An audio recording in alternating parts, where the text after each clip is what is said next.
बॉम्बे में मुझे Dada Saheb Phalke Indian television award 2022 में मिला था। लोकगीत पेश करना बहुत कठिन होता है।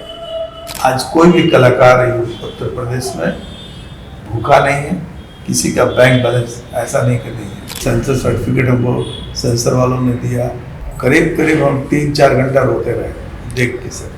लेकिन ये जो भोजपुरी का तीसरा दौर आया, उसका देन एक एल्बम थी हमारी गवनवा लेजर राजा। किस तरह से पूजा होता गंगा किनारे, किस तरह से चौका पूजा जाता है, तो वो चीज़ को दिखलाने की उसके लिए टी सीरीज कंपनी मुझसे बहुत नाराज भी हुई थी। ये बात पवन जी भी बोलते हैं कि दीप सीरीज का जो छंद बनाया हुआ वो अद्भुत है। बिहार के किस कलाकार को Dada Saheb Phalke Indian television award मिला है? ऑप्शन में था शत्रुघ्न सिन्हा, शारदा सिन्हा और दीप सीरीज। नमस्कार, एक बार फिर से स्वागत है आप सबका हमारे शो द टॉक टॉकीज में। और आज के हमारे मेहमान हैं जाने माने वो मशहूर काफी उम्दा एक्टर, डायरेक्टर और प्रोड्यूसर दीप श्रेष्ठ जी। नमस्कार सर, स्वागत है आपका, बहुत बहुत अभिनंदन। सर, जैसा कि आपका नाम है दीप श्रेष्ठ, आपने ठीक अपने नाम के हिसाब से उतना ही अच्छा श्रेष्ठ काम भी किया है हमारे भोजपुरी इंडस्ट्री के लिए। आपने एक से एक फिल्में दी हैं, एल्बम्स दिए हैं। तो सर, अपने बिहार की जो संस्कृति धरोहर, जो हमारे बिहार की संस्कृति धरोहर है, इसको लेकर आप आगे चल रहे हैं, इतने बखूबी से आप आगे बढ़े हैं और अभी भी कर रहे हैं, इस पे काम जारी है। तो सर, इसको आप कैसे देखते हैं? आपने कैसे शुरू किया? शुरुआत तो बहुत लंबी है। जब हम पढ़ते थे स्कूल में, कॉलेज में, पटना में, तो उन दिनों छोटे छोटे प्ले होते थे, नाटक वगैरह, वहाँ से हमने शुरुआत किया। बाद में बॉम्बे गए, पृथ्वी थिएटर में प्ले किए, तो फिल्मों का दौर शुरू हुआ और फिर फिल्म बनाई मैंने माई के दुलार जी। उसके पहले बहुत सारी फिल्में, बहुत सारे लोगों के साथ, प्रकाश झा के साथ दामोल किया मैंने, और श्याम बेनेगल के साथ काम किया, डॉक्यूमेंट्री फिल्म। बहुत सारे लोगों के साथ काम करने के बाद मैंने बहुत कुछ सीखा। मेरे मन में इच्छा हुई कि हम अपने समाज के लिए जो परिवेश में हमने पला है, बढ़ा है, देखा है, उसके लिए कुछ काम करना चाहिए। मतलब बिहार के लोक संस्कृति, लोकगीतों पर काम करना चाहिए। तो हमने धीरे धीरे म्यूजिक एल्बम की ओर मुखातिब हुए। सर, जो फिल्म आई थी माई के दुलार, मतलब वो फिल्म हमारे इंडस्ट्री में एक बोले तो रिवॉल्यूशन ला दिया था, एक क्रांति ला दी थी। सर, तो उस फिल्म की कामयाबी को आप कैसे देखते हैं? वो फिल्म बहुत रील का ज़माना था, रील पर फिल्म बनती थी। बहुत मुश्किल से फिल्म हम बना पाए वो फिल्म माई के दुलार। 5-6 साल 7 साल लग गए बनाते बनाते, और उस शूटिंग के दौरान ही मेरे फादर की डेथ हो गई। फिर फिल्म का जो साउंड ट्रैक था, रील, वो चोरी हो गया। फिर हमको रीशूट करना पड़ा, काफ़ी परेशानी हुई, बहुत धक्के खाए। अगर साउंड का एडिटिंग करना बहुत मुश्किल था। रील में साउंड ट्रैक अलग होता है, रील अलग होती है। और फिर हमने उसके लिए कई लोगों के यहाँ गए। देवानंद का नौकेतन प्रोडक्शन था और उसमें गए, बिया चोपड़ा के यहाँ गए, अनिल कपूर के घर एडिटिंग रूम में गए, बहुत जगह गए, किसी ने साथ नहीं दिया। फिर हम करे बिया चोपड़ा के यहाँ एक साउंड रिकॉर्डिस्ट थे, चंद्रवेदी जी, उन्होंने मेरा साथ दिया और फिर हम लोगों ने उसको कंप्लीट किया फिल्म को। तो एक फिल्म कंप्लीट होना, सेंसर सर्टिफिकेट मिलना, एक बहुत बड़ी बात है। सर, तो संघर्ष इतना बड़ा था और इसका रिजल्ट भी इतना निखर कर आया, तो खुशी का ठिकाना नहीं रहा होगा। ठिकाना नहीं था। जब मुझे सेंसर मिला तो मैं लेके बॉम्बे, जब सेंसर सर्टिफिकेट हमको सेंसर वालों ने दिया, तो हम अपने कमरे में गए, गोरेगांव में रहते थे जी। तो करीब करीब हम 3-4 घंटा रोते रहे देख के सर। भावुक हो गए? बहुत रोए, रोते रोते हम कब सो गए, कब सुबह हुई, मुझे पता ही नहीं चला। सर, इसके बाद से फिल्में आती गईं और फिर भोजपुरी का जो सबसे, भोजपुरी नाम सुनते ही अगर किसी की जुबान पे कोई फिल्म आती है तो वो है गंगा मैया तो है पीर चढ़ाइबो। तो सर, उसकी कामयाबी के बारे में कुछ बताइए, उसका भी तो कोई अपना स्ट्रगल होगा। तो वो पहले की फिल्म है, वो वो फिल्म हम लोग बच्चे थे तब की फिल्म है, तो उसके बारे में बहुत जो सुनते हैं कि भारत के प्रथम राष्ट्रपति राजेंद्र प्रसाद जी ने सहयोग किया था और कई लोग नजीर हुसैन वगैरह मिलके फिल्म बनाए, तो वो अद्भुत फिल्म थी, बहुत बड़ी कामयाबी थी। लेकिन ये जो भोजपुरी का तीसरा दौर आया जी, जहाँ से भोजपुरी अभी जो देख रहे हैं आप, वो उसका देन एक एल्बम थी हमारी गवनमा ले जा राजा जी, जो बहुत बड़ी हिट हुई थी, और उसका हिट आज भी लोग याद करते हैं। जितने भी बड़े कलाकार हैं, जितनी भी बड़ी कंपनियां हैं, तो सारे लोग याद करते हैं कि वो जो हिट हुई, उसके जो गाने, उसके जो वीडियो चले, मिनी फिल्म थी वो, एक वाइफ हस्बैंड की कहानी थी, उसको हमने बनाया था और वो विनय बिहारी जी ने लिखा था, कल्पना गाई थी। हमने आनंद मोहन को फर्स्ट टाइम हमने बूढ़ा बनाया था, जो आज बूढ़े के रोल में आनंद मोहन छाए हुए हैं। तो उसी एल्बम से वो पहली बार एक्टिंग की है। वो एक्टिंग करने के लिए तैयार नहीं हो रहे थे, मैंने बहुत मनाया और डबल रोल कराया, और फिर वो फिल्म जो एल्बम आई, जो तहलका मचाया, उससे भोजपुरी जो खत्म हो चुका था उसका दौर फिर चल पड़ा, पुनर्जीवन मिला। सर, गवनवा ले जा राजा जी का मैंने क्रेज़ बहुत सुना है मार्केट में। आज भी जो है आंटीज़ और जो मतलब उस एरा में सुने हुए लोग तो बोलते हैं हाँ क्या ही एल्बम था गवनवा ले जा राजा जी। अब भी लोग, मैंने सुना है उनके मुंह से कि वो मिस करते हैं उस टाइप के गाने को, वो कहीं ना कहीं मिस कर रहे हैं लोग कि हाँ अभी भी उस टाइप के एल्बम्स आने चाहिए। तो सर आप क्या देखते हैं कि अभी भोजपुरी में जो गाने आ रहे हैं? अभी भी बन सकते हैं वैसे एल्बम, अगर वैसा लोग पैसा लगाने वाले चाहिए, वैसे कंपनी चाहिए। वो टी सीरीज ने प्रोड्यूस किया था, तो अभी भी कोई अच्छे राइटर, अच्छे लोग, अच्छे गायिका मिलेंगे तो वापस बनाया जा सकता है। लेकिन अभी जो दौर चल रहा है भोजपुरी इंडस्ट्रीज में गानों का, एल्बम का, वो अजीबोगरीबी स्थिति हो गई है, और इसके दोषी हम पब्लिक को मानते हैं, जो सुनने वाले को, वो सुनने वाले बदल गए हैं जी। वो सुनते हैं डबल मीनिंग, तो हम लोग बना नहीं सकते डबल। सर तो जो भी डबल मीनिंग गाने आ रहे हैं, इसके लिए आप ऑडियंस को कह रहे हैं कि हम ऑडियंस को देखते हैं? आज भी देखना छोड़ देंगे तो हमारा जो विरासत है वो पुनर्जीवित हो जाएगा। सर, और हमारे भोजपुरी सिनेमा में क्या हो गया है कि सुपरस्टार्स की कंट्रोवर्सीज रहती हैं हमेशा हमेशा। जैसे कि आप देख सकते हैं 2 सुपरस्टारों में लड़ाई हो जाती है, और तो इसे प्रोपेगेंडा भी बताया जाता है। तो कुछ लोग कहते हैं कि नहीं, ऐसी कोई बात नहीं है, लोग अपने विचारधारों की वजह से और लड़ाइयाँ छिड़ जाती है और कोल्ड वार शुरू हो जाता है। बिहार में हम क्या बोले, हम इस पर कुछ बोलना नहीं चाहता, किसी भी चैनल पर नहीं बोलता जी। हर आदमी की अपनी अपनी सोच होती है, उस सोच को बदला नहीं जा सकता। लड़ना क्यों है? हम कलाकार हैं, क्यों लड़ेंगे? हम नेता थोड़ी हैं कि जाति पाति पे लड़ते रहे। कलाकार, एक कलाकार जो होता है वो हर जाति वर्ग का होता है, वो किसी एक खास जाति का नहीं होता है। हम एंटरटेनमेंट करते हैं, हम प्रोग्राम बनाते हैं, आप प्रोग्राम एंकरिंग करती है, तो एक वर्ग के लिए नहीं करती है जी, आप मास के लिए करते हैं। हर जाति के, धर्म के लोगों को हम एंटरटेनमेंट देते हैं, हम मुस्कुराना सिखाते हैं, हम एक मैसेज देते हैं फिल्मों के माध्यम से, गानों के माध्यम से। तो हमें जाति पाति में नहीं फंसना चाहिए, नहीं बोलना चाहिए, और हम तो बोलते ही नहीं हैं, और जो बोलते हैं उनको चुप रहना चाहिए। ये पार्टी पॉलिटिक्स नहीं है, ये एंटरटेनमेंट है, इसका नाम है एंटरटेनमेंट जी। तो एंटरटेनमेंट में ये जाति पाति आती नहीं।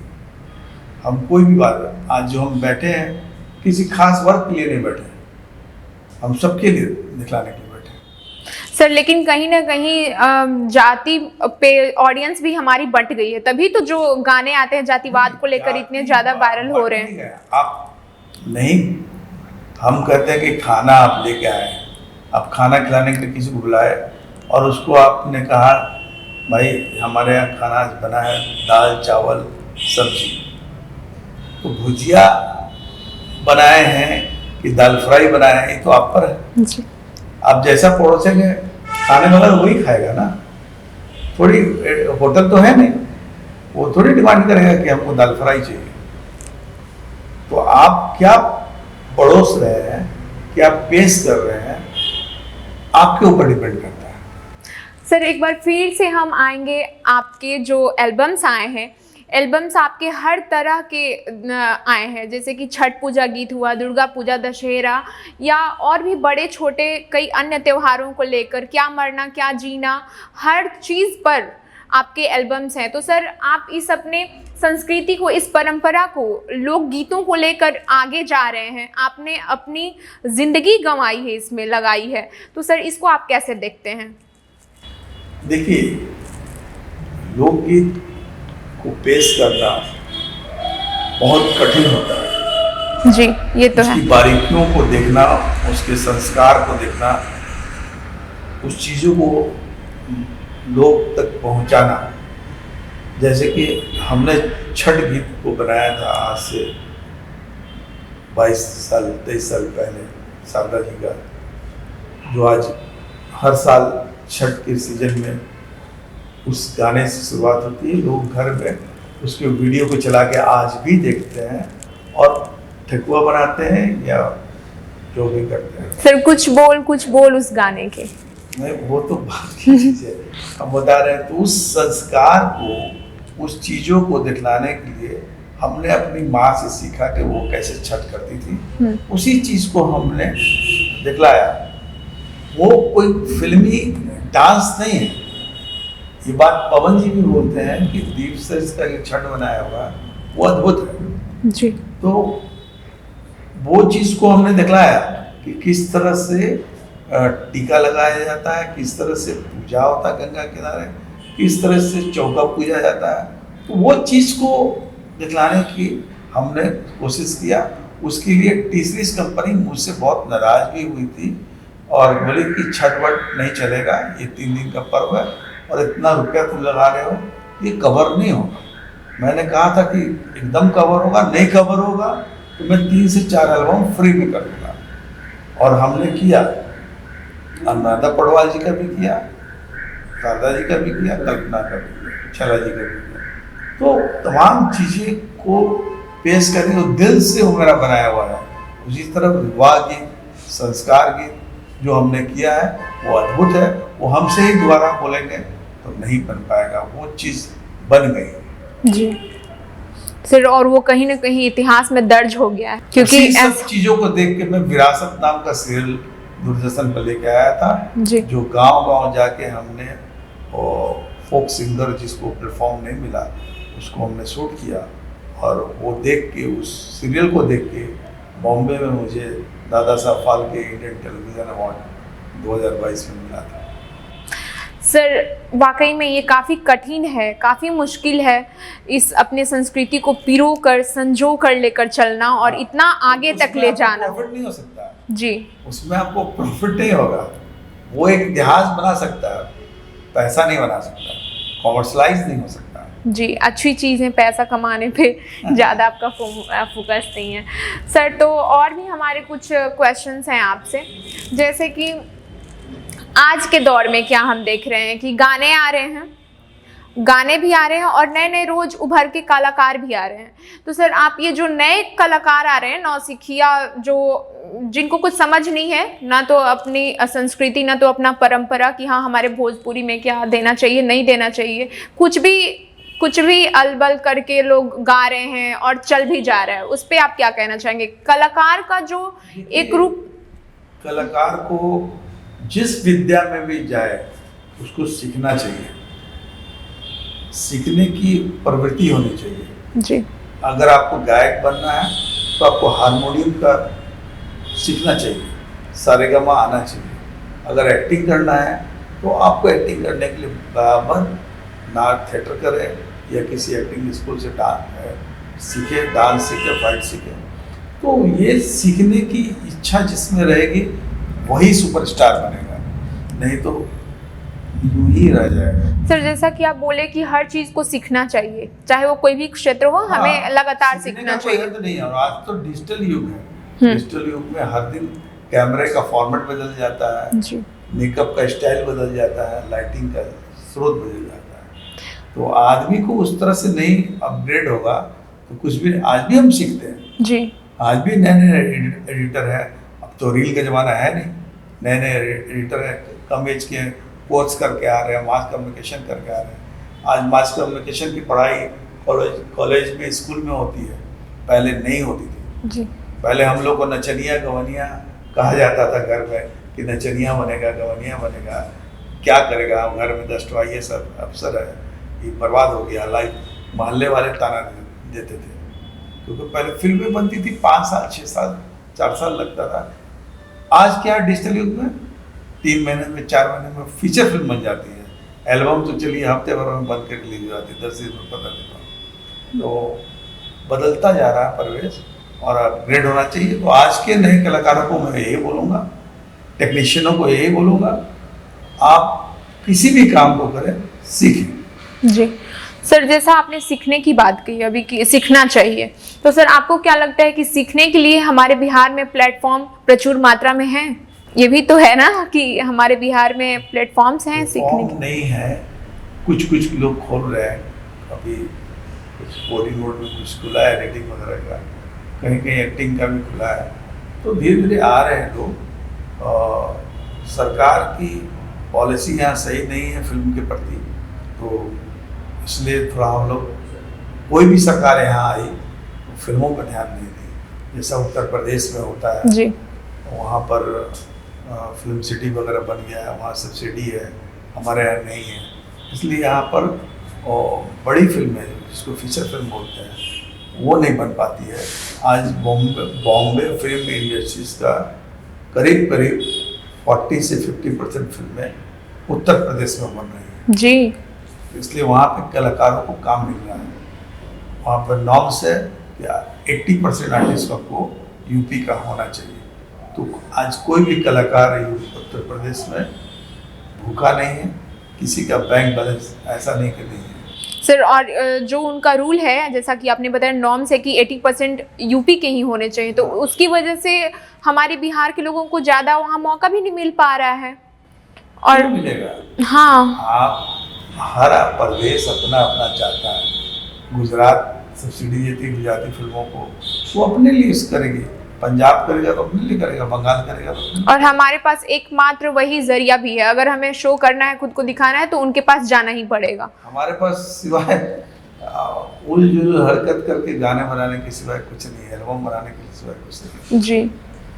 फिल्म का कोई मार्केटिंग यहाँ नहीं है, ना कोई ऐसा गवर्नमेंट आपको अवार्ड देती है कि फिल्म डायरेक्टर को अवार्ड मिलेगा या फिल्म कैमरामैन को अवार्ड मिलेगा, ऐसा कुछ स्रोत यहाँ नहीं है जी। तो इसकी वजह से हमारे भोजपुरी सिनेमा में दिन पर दिनों गिरावट होती जा रही है, हम गिरावट देख रहे हैं, जैसे कि भोजपुरी मूवीज बंद हो गई है, पिक्चर हॉल बंद होती चली जा रही है और मल्टीप्लेक्स खुल रही है, तो वो हिंदी की तरफ ध्यान देगा कि आपकी भोजपुरी को थोड़ी। सर आपने सीरियल्स और फिल्म दोनों में काम किया है, तो आपको क्या कुछ अंतर दिखाई पड़ता है? आपको सबसे बेहतर क्या लगा? नहीं, बेहतर दोनों ही अच्छी चीज़ है।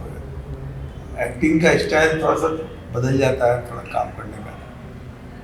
सीरियल में सर जो राव है और फिल्म में क्या है कि हमको 3 घंटे में सारी काम करना है, तो उसी हिसाब से थोड़ा सा उसके डायलॉग्स, उसकी एक्टिंग थोड़ा सा शॉर्ट हो जाता है। और अभी तो शॉर्ट फिल्म का ज़माना है, आधे घंटे की, 1 घंटे की, 40 मिनट की फिल्में बनती है। अभी हम लोगों ने बहुत सारी फिल्म शॉर्ट फिल्म किया है, एक अमेरिकन फेस्टिवल मिली फिल्म हमारी, तो शॉर्ट फिल्म में और शॉर्ट हो जाता है। जितना आप एक्टिंग करती हैं उसका दायरा बदलता जाता है, चीज़ें वही रहती है।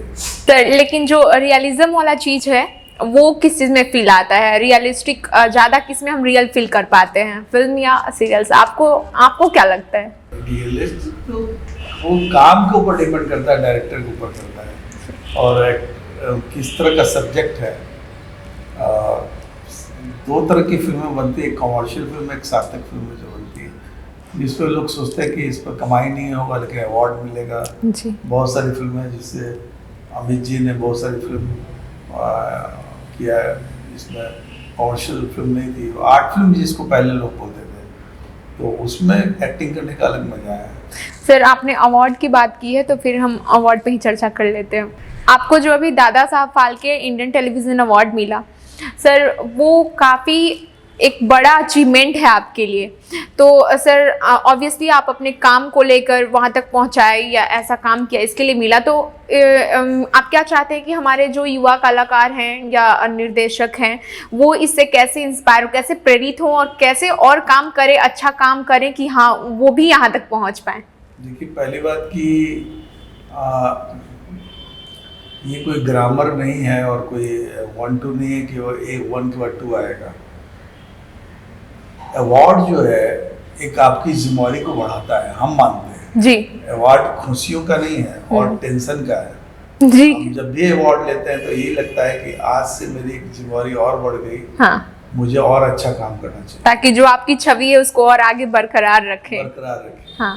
तो Dada Saheb Phalke Indian television award मिला तो मैं सोचा भी नहीं था, क्योंकि वो सीरियल हमारी विरासत जो आती थी उसको उन्होंने देखा जूरी कमेटी ने और कहा कि ये तो बहुत आज के टाइम में बहुत नया टाइप का काम कर रहा है जिसको प्रॉफिट नहीं हो रही, लेकिन ये इन्वेस्टमेंट इतनी ज़्यादा कर रहा है, लेकिन ये आने वाले समाज को बहुत कुछ दे रहा है गीत संगीत को। तो इसके लिए उसने Dada Saheb Phalke Indian television award मिला और इस पर हमारे बिहार में जो बीपीएससी का क्वेश्चन जी पेपर में भी आया था, वो भी मुझे समझ में नहीं आया। हम लोग दांडिया का जजमेंट कर रहे थे पटना क्लब में, तो वहाँ करीब 25-30 लड़के आ गए, ऑटोग्राफ चाहिए सर। हम लोगों ने होर्डिंग में आपका फोटो देखा तो हम लोग एग्जाम दे के आ रहे हैं बीपीएससी का। तो हमारे साथ आनंद मोहन थे, तो बोले कि बड़ा बढ़िया आप टीआरपी बना लेते हैं अपना, सो इतने लड़का को ले आया, हायर करके इतना भीड़ इकट्ठा कर दिया। तो मुझे कुछ समझ में नहीं आया, तो मैं बोला कि क्या है, तो बोले कि सर हम लोगों ने अभी बीपीएससी में एग्जाम दिया है और क्वेश्चन आया था कि किस कलाकार को बिहार के किस कलाकार को Dada Saheb Phalke Indian television award मिला है। और ऑप्शन में था शत्रुघ्न सिन्हा, शारदा सिन्हा और दीप श्रेष्ठ। उन्होंने जब दिखलाया मुझे मोबाइल पर और फिर क्वेश्चन पेपर, तब जाके हमें विश्वास हुआ, तब हमको लगा कि ये सही है। और फिर दूसरे दिन हम लोग गए मुजफ्फरपुर डांडिया में, तो वहाँ अखबारों में छपा हुआ था, तब विश्वास हुआ कि वाकई ये क्वेश्चन सही है, नहीं तो ऐसा लग रहा था कि कोई मजाक कर रहा है। सर एक चीज़ जो आपके अंदर है वो बहुत बड़ी है और वो ये है कि आपने हमेशा से दाम से ज़्यादा काम पे फोकस किया है और ये बहुत बड़ी चीज़ है, बहुत ही चुनौतीपूर्ण चीज़ है। तो सर ये आप पर कैसे इसको अभी तक मौजूद है आपके अंदर? ये देखिए, मेरा हर आदमी का अपना अपना एक सपना होता है, हर आदमी का अपना अपना काम करने का स्टाइल होता है जी। कोई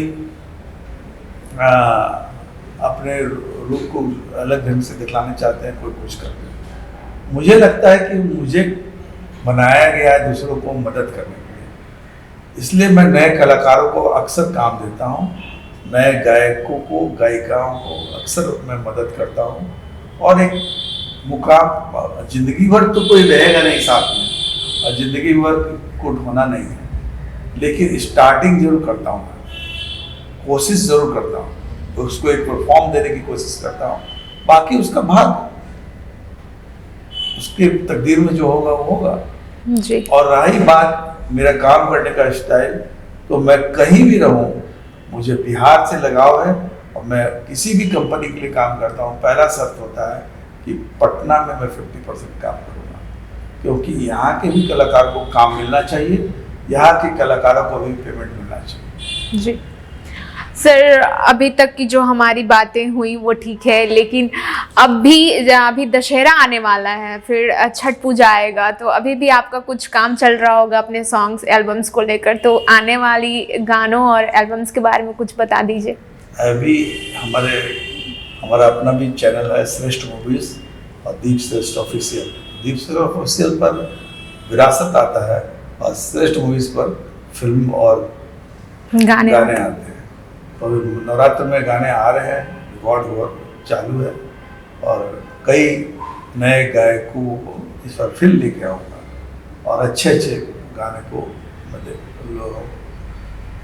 बिहार वासियों को, पूरे देशवासियों को सुनाऊंगा। और रही बात छठ मेरी परंपरा है, ऐतिहासिक चीज़ है, तो छठ पर भी एक गाना अवश्य आएगा।